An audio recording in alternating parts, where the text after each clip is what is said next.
Muchas gracias. Juan Chumbitas, del Colegio de Abogados de Lima.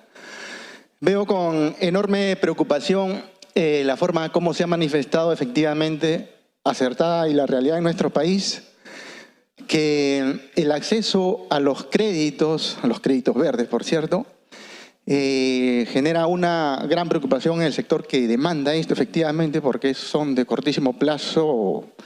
De repente lo que se quiere es efectivamente alcanzar 10 años, 15 años, 20 años.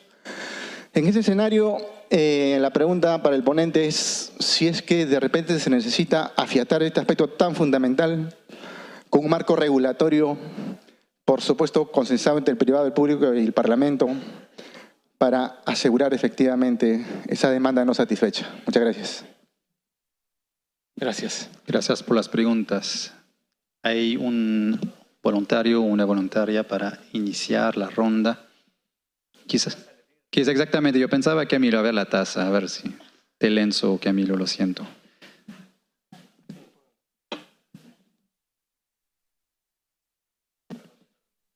No te escuchamos.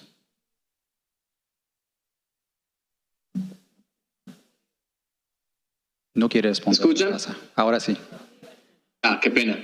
No, mira, lo que decía es que creo que esa es la pregunta que más recibo del beneficio, de cuál es esa tasa de la ganancia al hacer esto. Te diría que, mira, hace 3 años era bastante, 20, 25 básicos al favor si lo haces bien. Hoy en día ha evolucionado mucho eso. En el mercado internacional vemos más como 0 a 5, es la realidad. Ha bajado bastante. Y yo como lo veo más es que eventualmente te van a penalizar si no lo tienes. Entonces no es la verdad una ganancia, sino te cobran al no tenerlo. En vez de que ser un greenium a tu favor, va a ser un penalty que te van a cobrar más. Nosotros, por ejemplo, como empresa, nos da más dificultad prestarle a una compañía que no tiene esa estrategia. Entonces le cobraríamos más para tener eso, porque tenemos que tener ese balance con las metas. Lo que sí te digo es que hay otros beneficios no tangibles que no se pueden ver. Por ejemplo, tienes acceso no solamente al mismo inversionista, pero a bolsillos más grandes. Tienes al inversionista tradicional y al ESG Portfolio Manager, por ejemplo, de PIMCO, que ahora te recibe y te interesa y hace el engagement contigo. Y en ejecución, lo que se suele ver, especialmente en la parte de bonos, es que si a un emisor le gusta lo que tú estás vendiendo, esos últimos 5 básicos que estás apretando, ellos se quedan. Entonces, ese es como el valor agregado hoy en día y no necesariamente como antes un greenium altísimo, sino más otros beneficios no tangibles. Y lo que yo sí veo es lo que te decía al principio, la evolución, que te van a cobrar más. Si quieres darte el beneficio, no te van a cobrar más. O no tener tanto acceso a diferentes grupos de bancos. Ese creo que va a ser la evolución acá. Gracias, Camilo. Juan, yo vi que tú querías responder al señor aquí. Preguntaba sobre recomendaciones para poder insertar las estrategias de sostenibilidad a la estrategia de negocio. Yo creo que hay 2 cosas fundamentales. La primera es tener el buy-in desde lo más arriba del management de la compañía. Tienen que estar convencidos de que ese es el camino y un poco en línea con lo que está diciendo Camilo, ¿no? El mundo está enfocado en la reducción de emisiones de carbono y en tener y en poder sustentar el planeta como lo conocemos, ¿no? Ante las amenazas de calentamiento global, etc. Entonces, si uno piensa y tiene como meta la sostenibilidad del negocio en el largo plazo, no se puede dejar de lado la estrategia de sostenibilidad y por ende el management y los accionistas deben de tener esa convicción.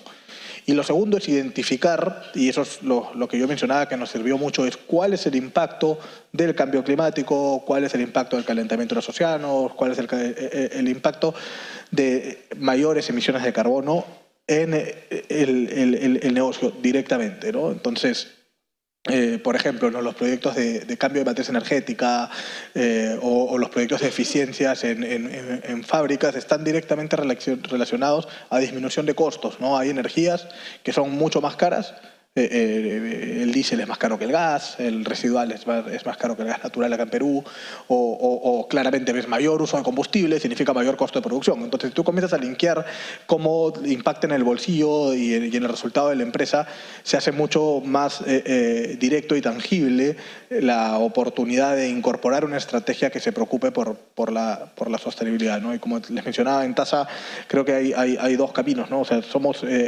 pescadores, tenemos 48 embarcaciones recorriendo el mar peruano y cualquier eficiencia que yo tenga en el uso de combustible va a significar un menor costo de producción. Y en segundo lugar, y esto ya es con esta mirada de largo plazo, sin anchoveta en el mar a causa del calentamiento del océano no tengo negocio, y entonces tengo que cuidar y tengo que ser el guardián del mar y ese es el foco de TASA, ¿no? Gracias, Juan. La otra pregunta, a ver si Diego, ¿sí? Gracias. Me parece que la pregunta del doctor era qué mejoras regulatorias podemos implementar para intentar mejorar los plazos de acceso a financiamiento. ¿Existe una razón por la cual, o varias, por la cual es difícil que empresas en el Perú puedan acceder a financiamientos a largo plazo? En este caso, felizmente los abogados no tienen la culpa. Esta vez. No es un tema legal, es un tema más de negocio comercial de cada banco. Algunos bancos, por ejemplo los japoneses, algunos franceses, pueden dar financiamientos a más largo plazo. Eso depende de cómo ellos se fondean, los plazos de sus propios financiamientos, pero no existe ni una mejora regulatoria en el Perú que podamos hacer para que los bancos puedan acceder o dar préstamos más largos.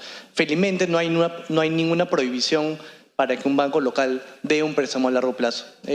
Lo que podemos hacer, pensando a la inversa, es quizás pensar en algunos beneficios que podríamos asignarle a la banca local en caso de financiamientos más largos, ¿no? Me imagino, si uno quisiera impulsar verdaderamente una regulación verde, es, oye, si ustedes, banca local, dan un financiamiento de 15 años para arriba, cuyos recursos van a ser destinados a tales proyectos verdes, bueno, su tasa impositiva no es tanto, sino tanto menos X, que es una especie de impulso, ¿no?